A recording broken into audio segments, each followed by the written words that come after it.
Hello and welcome back to a brand new Player 2 review discussion. My name is Paul James and today I'm joined by a debutant to this format, Tim Henderson. How are you, mate? Yeah, I'm okay, I guess. Good to hear.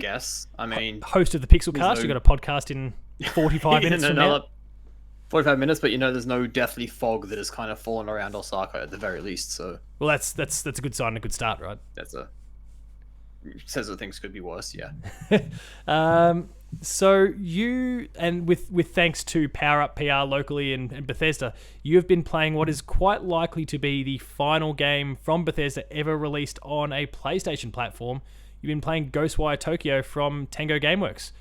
And your Indeed, review, as of when we even have this chat, your review is up on the Player 2 website for people to check out. But before we kind of wade into, I guess, some finer details and talk about the game more component by component, at a kind of top level, what'd you make of it? Maybe if it was that it's actually a lot easier to describe as an elevator pitch than I think it came across as in all the trailers. Yep. A big part of why I wanted this review is I just don't know what this is, and it looks kind of amazing.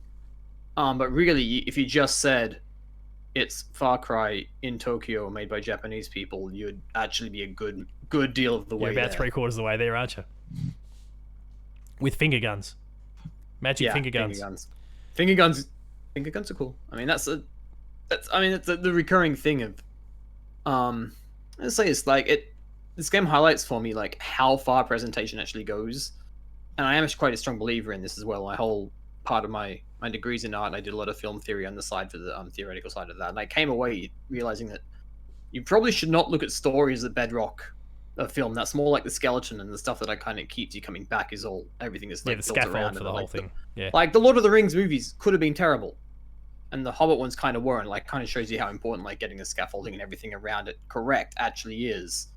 So if the presentation, because the presentation in this is fantastic. The game is gorgeous for the most part. It's not even a technical powerhouse, but just artistically they've just nailed it completely. Yeah, sorry, that's the lens I meant. But yeah, thanks for clarifying that. Yeah, that and the aesthetics and everything, it just feels very coherent. That's the most confident part of that game.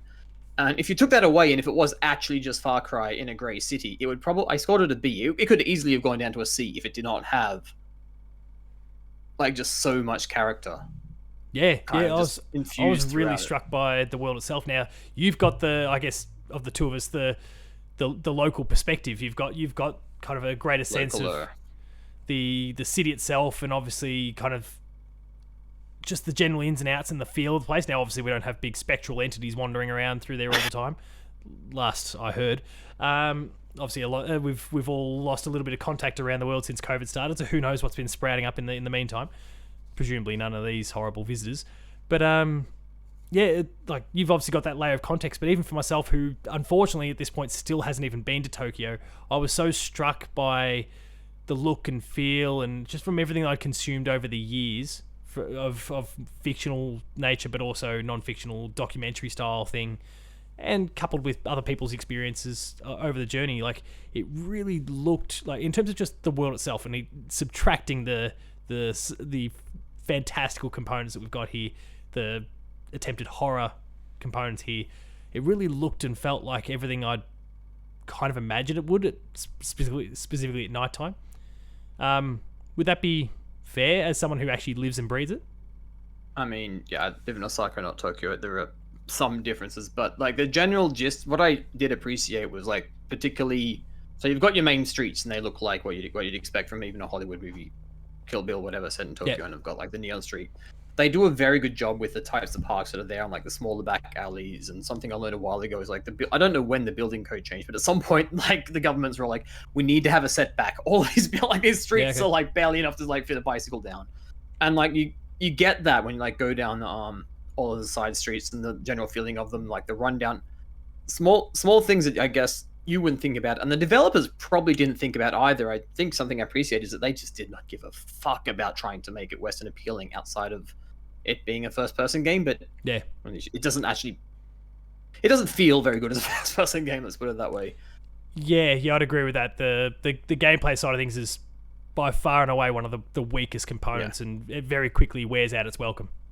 From my experience, anyway. The difference in how space, I guess, and sounds illogical, but it kind of makes sense. We've got this kind of tiny house, very narrow streets with like barely any place to park a bicycle in front of the house. But the older houses, and they're all kind of crumbling, and the textures kind of fall apart up close, but they look like older Japanese houses, and they are bigger. And generally, Japanese houses have actually gotten smaller over time, more space efficient, much nicer looking. But of course, you've got like the wider streets as well, so like the trade-offs sort of kind of come in. But you get that vibe very strongly from this game when you go. I only went into one nice house, and the rooms did actually feel a little bit smaller in it. But I went into a bunch of shitholes, and it's like, oh wow, but they are quite spacious, and they've got like the extra tatami room there, and sometimes a hidden room over here because it's a freaking ghost game and it's a safe house or whatever. Yeah. So they actually like those small kind of touches that you don't think about, unless you know. They didn't think about it. Like they just did it because that's how it was, I think. Yeah, I guess there's a little bit of reading into it that I guess we can do in that sort of sense in terms of where were they at and how and why they did what they did. But I guess, yeah, you touched on the gameplay side, and I kind of highlighted the fact that I felt like it wore out its welcome fairly quickly. Now, I guess for the sake of disclosure on my end, I'm not finished with the game yet, though I'm most of the way through it. You obviously have finished it for the sake of the review that's already live on the website. But yeah, that was something like they introduced some new powers as you go. But when they do, it doesn't feel like it revitalizes the gameplay at all. It's just, okay, now I'm shooting water instead of air, or like. But how I navigate this scenario is still mostly the same. It's back up. I don't know what your tactic was, but I was consistently just backing up and shooting as I did. No, just get further. That's away. Literally word for word in the review. Combat just kind of diminishes, like just kind of devolves into just running away and dodging a little bit.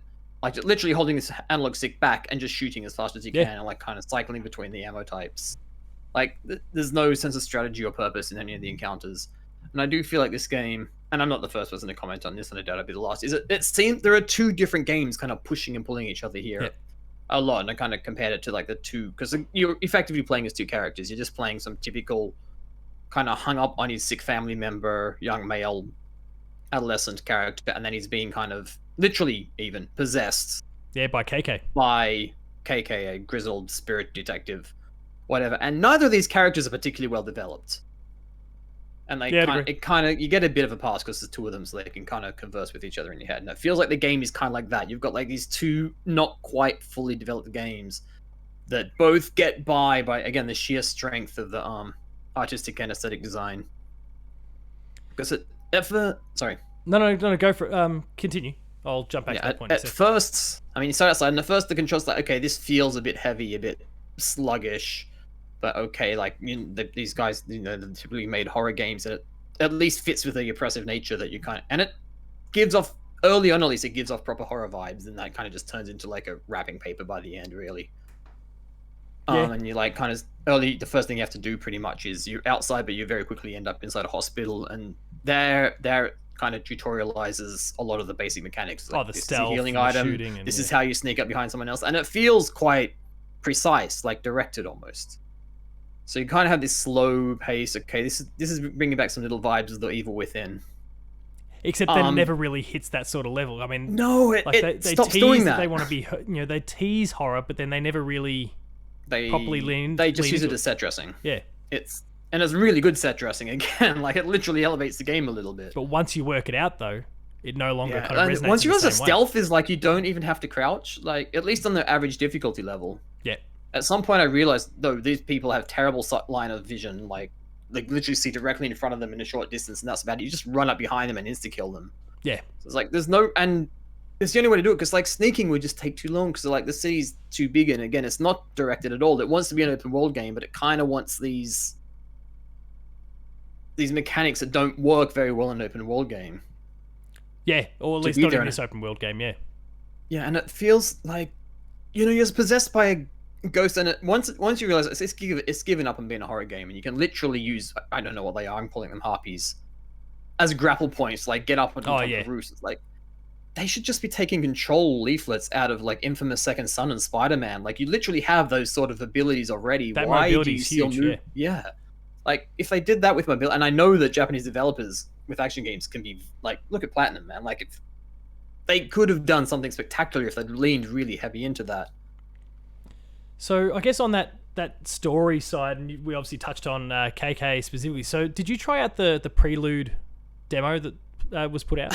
I had 3 tryouts with that Prelude. Oh, okay. I played a little bit on my PS. It's weird that it's the PS4 app, even though this game, that was game weird. is not on PS. I guess it's just Maybe not it was everybody cheaper. can get a PS5 who wants one. Well, I mean, the PS5 will run it. I did that, and I was like, why am I doing this? This is a waste of time, because we actually got this review code a bit later than a lot of people, I think. It's like, I need to start playing the game. So then I installed, it's like, oh, wait, this can't possibly be an only PlayStation thing. Sadly, it would have been perfect as a phone app, ironically, and it just didn't show up in the Android store at all. So, okay, I installed it on my laptop, and for my Microsoft Surface Pro at least, it just did not recognize clicking on the mouse pad at all. So I couldn't get past the menu. That's a bit weird. Yep. So I guess like on that story side, like I was, and kind of the lack of development that we kind of get from our 2 core cast members, I was actually really quite taken by KK through that Prelude. Like I thought, okay, this character, there's something to him, and there's actually a mystery there that I want to kind of unfold. And obviously then we jump to this point at the beginning of the core game itself, and all of a sudden he's possessing something. Like, hang on, what happened here? How did we get to this point? And that does kind of get explained eventually, but kind of. It hand waves a lot of stuff. It doesn't really want to get into the grit of why. Yeah, not in an overly satisfying sort of way, but I just think like they set a really good tone with that Prelude, and then never came close to actually fulfilling anything that they kind of put in place. I felt. I don't know if possibly. I mean, I didn't get to play it. I also installed it on the Prelude on the computer I'm recording from at the moment. In that case, the sound just didn't work. So yeah, right. Okay. The Prelude was going well. Yeah, I was just like, it's like if I have time alone in front of the PlayStation, I need to play the game proper. Yeah. So I played maybe 30 minutes of the Prelude. And what did you make of the visitors themselves, the actual enemies that we do see around? Now, obviously, you did say, like, and you're right, 100% right in that point with their very, very narrow cone of vision that they actually have, / even the depth to that vision as well. But what did you make of them as an enemy to have to navigate through? I mean, at least, again, from a design perspective, I thought that stuff was all really, really well done. And I can't, like, pinpoint what everything is, but some of these games just does show like how much depth there really is to like Japanese mythology, urban legends, traditions, whatever. There's like so much, and there's like things that you would recognize from other movies if you've been watching Ghibli films or whatever. Yep. And realize that like, oh, that's actually all connected to just this part of the history thing. So those umbrella men, I think, are kind of fantastic, like creepy little dudes, and like the way they walk, like all these little animations. The animation's really good in general, actually. Yeah. Your hands animations, the way the enemies move, that I think I mentioned in the review, like the stealth itself mechanically is not satisfying at all. But man, like the actual animations where you're taking those dudes down are like just it's fantastic. Yeah, no, you're right. Mechanically, it's rubbish, but as an experience, it's something to definitely. It's like that's why the trailers look so good, man, because it's something to behold. And I guess like when we focus on the fact that we've got quite a few enemies that are headless along here, and one of the things that or even just they don't have a really defined face, like our umbrella wielders, for example, that it's kind of hard to tell, like, am I looking at the front or the back of these things, which when you're using the spectral vision, aka Batman vision, actually takes away that advantage of knowing which way they're facing, actually. So that was kind of a nice little twist. Yeah.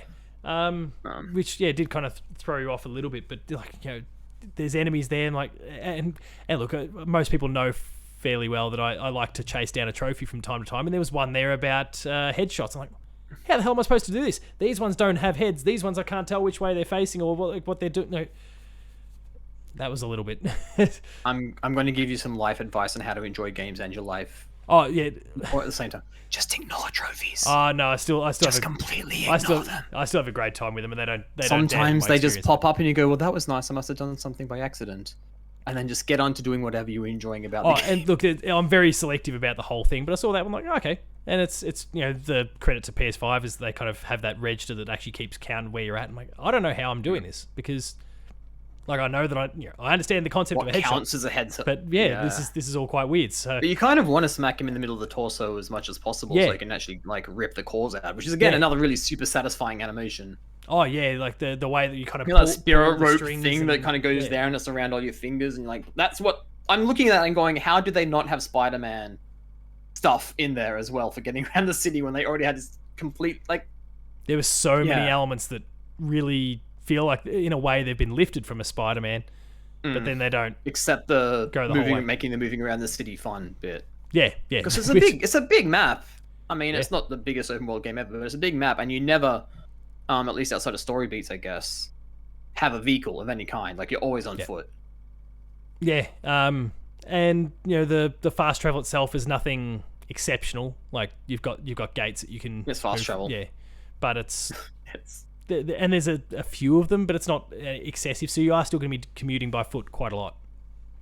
It's the thing is, I feel like they could have made moving around fun, and it's like part of it is moving around the city, but it also could have, because the combat encounters are never that exciting. But but if they got that movement right, they could have been. They got the movement right, and they probably would have had to build the scenarios around them. I do feel like, again, I think they nailed the big picture. Fantastic. Individual environments, very few of the spots actually felt particularly well. Sometimes you got a sense of design in them, but a lot of the time it was just kind of like, just there are streets going here and streets going there, and we're just going to just litter them with souls to rescue and coins to pick up. And that was super weird because you had way too much money for the healing items you needed. The souls thing as well, like, there's just so many of these things, and you feel like every time you collect them, you never feel like you're getting much out of it. You get close to 100 on average, and then there are ones you have to whatever hand signal exercise, which you get a little bit more out of it, but few more. But they're not overly satisfying in that sense. But thematically, they're clever because I mean, I have an issue with side content in a lot of games. Like, it's like, some number of lives on the line, the world's going to end, whatever the main story is, and then like doing side quests is like in my head is hard. But like these souls are like, you're literally like kind of saving these people effectively when you're doing that. So it's kind of like a worthy little. Contextually, they actually make more sense than most open world games, but. I mean, I still did a side quest where I had to get somebody 2 rolls of toilet paper, even though they were not actually a physical person as well. It was very strange. There's some leaps in logic from time to time, but I think the core, though, you just did summarize that pretty well. Like, they at least contextually make a bit more sense than what you get in a lot of other similar games. Were there any other aspects that you wanted to highlight, good, bad, or otherwise? An overwhelming, especially. I mean, I was just about done with the game by the time it got even worse. Like, but this is a overwhelming, like problematic almost number of like settings to choose from for performance. Yes, and none of which, as you very well highlighted, none of which even come close to just like the base performance mode on, something like Horizon Forbidden West, for example. No, it was super. Like, I actually stopped I had to stop playing Forbidden West to like take this on, and then I went back to it as soon as I was done, and then like. 30 frames per second on Forbidden West feels better than the performance mode in this game. The quality mode in this game is just don't even bother. I haven't tried it. But like they also had just an uncapped rate, which doesn't do me any good because I'm like, my TV can technically do 120, but like many, it does not have the HDMI input capable of actually doing that. But they've since like got one of those, I think, which is lowers the resolution and puts a ray tracing back in, which might be worth doing if. I'm trying to think. There's a Digital Foundry video I was half watching this morning, saying that basically if you lock it to 60 frames, either your TV can't do 120, which is probably most of the people. Yeah, most people don't have 120. Most people. Or if you do, you can like lock it at the system level. If you lock it at the system level at 60 frames per second, and then choose the unlocked frame rate performance mode with that ray tracing on, that's probably. But like. Come on, it's a console game. That's complicated for a PC setting. And never mind that you can like manually adjust the motion blur. Oh yeah. Look, I must say I haven't kind of combed through it too much, but I've seen and heard a lot about it. It just seems so confusing and overwhelming me, and it sounds like it's gotten to you as well a little bit. Like, imagine the average consumer who doesn't go this deep in this stuff in the first place. Yeah, that doesn't know much about like the frame rates and those sort of things. They understand maybe 60 is better, but 120, and now what's happening here, and the compromises are being made left, right, and center. It's all. And I believe, if you are playing like the unlocked on a frame rate on a TV, they can't do, because there's like no VSync mode or something now as well, and that the tearing on that if you don't have 120 frames per second, I've seen a video of it, and it's just like basically a perpetual tear in the middle of the screen. Nah. It looks really. It's just like not acceptable. I appreciate the game seemed to default to Japanese audio. I really like that. They were completely committed to this, and like that was like super great to see. I think they probably should make. I would just say go to performance mode. Like, just don't. That quality mode is just not, and I don't think it's ever going to be what it needs to be. What it needs to be, no. No. I'm glad you touched on the Japanese voice, because that was something that caught me off guard. I assumed that the default would have been English, and then you could change it if you want for the a better kind of more genuine experience. But they actually really lent, as you said, they lent properly into it and committed to the path they were going down, and I really, really appreciated that, and I stuck with it. I was happy to roll with the subtitles. It does mean that every now and then, like, they do still try and drop a bunch of dialogue in the midst of combat, which, if they're it can be hard to follow. Yeah, if they're defaulting to subtitles, that doesn't really work if you can't speak the language. So there's some little flaws in some of the, I guess, the combat design in that respect, or just the world design and the scenario design. But they're minor. Like the dialogue, when there was one instance of it where I was doing it and I was recording the footage at the time, so I went back and watched. I'm like, oh, okay, that was throwaway. Like, no big deal. Yeah, I don't think much. Let's be honest, the story's not great. Yeah, but at the time it was fairly early in the playthrough, so I didn't know that. I kind of was still really okay. What's to this? Where's this going to go? Until I realized that it really wasn't going anywhere overly satisfying. I'd say, there could be games that'd be against this rule, but I'd say in this case at least, what you get for flavor from having the Japanese voices more than compensates for what you may miss in the occasional line that is happening when something hectic is going on screen. Yeah. Well, on that note, I think we'll wrap things up, unless there's anything else that you wanted to quickly highlight before we finished up. No, I don't think so. I mean, it just wins by presentation alone. Probably, again, special mention to that sound design.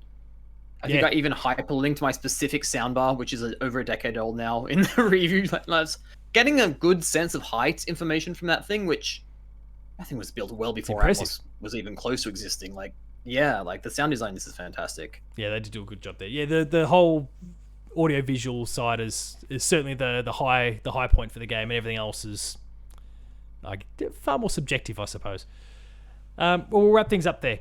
If you enjoyed that, please be sure to like, share, and subscribe to the YouTube channel. That's youtube.com/player2netau. Visit the website, player2.net.au, for Tim's review. Make sure to go check that one out.